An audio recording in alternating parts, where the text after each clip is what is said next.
happen, okay? The kids that come to our pro shop, the program, let's say, starts at 4 o'clock. They arrive at 6 minutes to 4. They go into the pro shop. We've got some nice, comfortable chairs or something like that. They sit down, they start to socialize. That drives me crazy. The ones I like are the ones that run down the walkway and they run out, drop their bag, and run out on the court 6 minutes before we begin, and they start hitting balls together and having fun and making up their own games. That's what I want to have happen. So that the kids that just walk in, I'm responsible to turn them around so that instead of walking in, they run in. The child is 5 minutes late. Everybody is late at some time. Kids with schools and parents driving, they arrive late.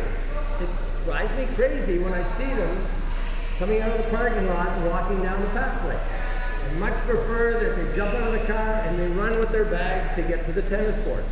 So that's a measure of that enthusiasm of a child. But we're responsible to make that happen.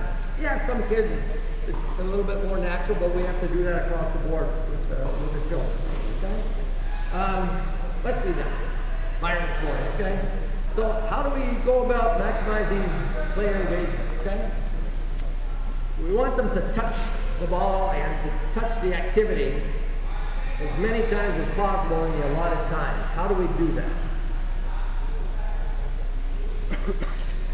You're looking for me for the answer? Come on. What are some of the things that we do, okay?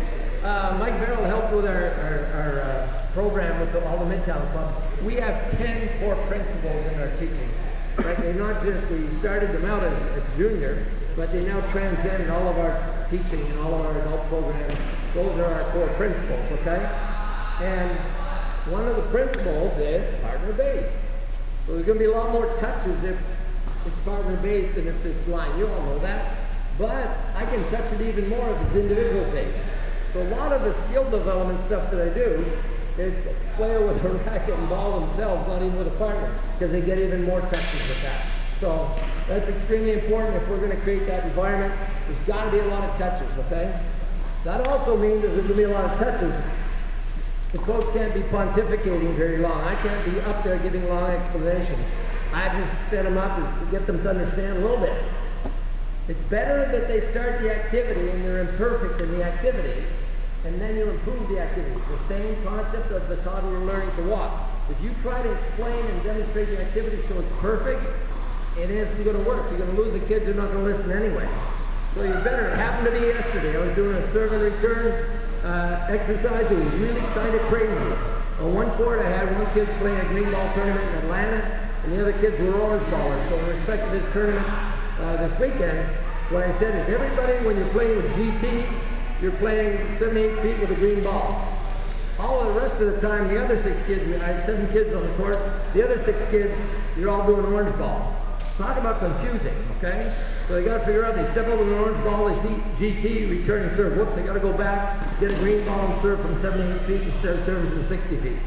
But it's good, because the idea of the engagement of the kids in that is huge. So we keep changing, challenging them, and it kind of works. Okay, so touch, a lot of touches.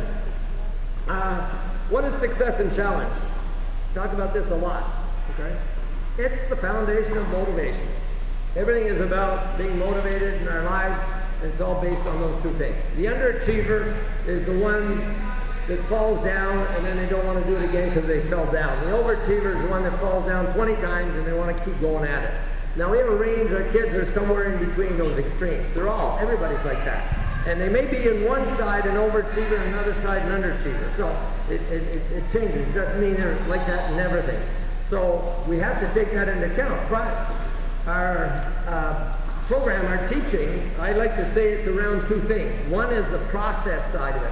Or process. I don't know when the States and Canada get confused, but there should always be a teaching element hidden. The kids don't know what it is, really, because you have